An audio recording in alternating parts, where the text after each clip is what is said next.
समाजी platform x, जिसका पुराना नाम ट्विटर था, उसके चीफ एग्जीक्यूटिव इलोन मस्क ने मसनूई ज़हनत से चलने वाली चैट जीपीटी बनाने वाली कंपनी ओपन एआई और उसके चीफ एग्जीक्यूटिव सैम अल्टमैन के खिलाफ मुकदमा दायर कर दिया है।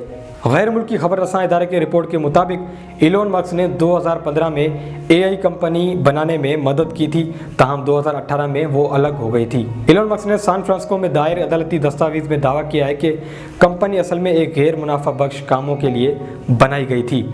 अल्टमैन ने कंपनी के असूलों की खिलाफ वर्जी की है।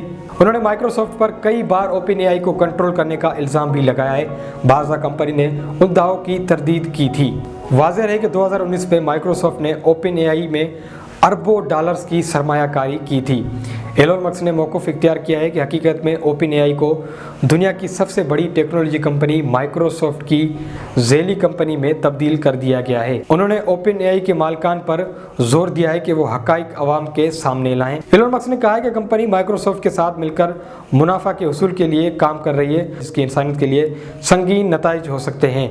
याद रहे कि ओपन एआई ने 2022 के आखिर में अवाम की तवज्जो उस वक्त हासिल की जब उसने अपना चैट बोट चैट जीपीटी मुतारिफ करवाया था। चैट जीपीटी हर किस्म की तहरीर तख्लीक कर सकता है और तलबा के इम्तिहानात में भी मदद कर सकता है। उसके अलावा कंपनी ने जदीद तरीन इमेज और वीडियोस जनरेशन टूल्स बनाए हैं, जिससे उसकी जिद्दत में इजाफा हो गया है। कुछ माहिरीन का कहना है कि एआई इंसानी ज़िंदगी के हर पहलू में इनकलाब लाने की सलाहियत रखती है।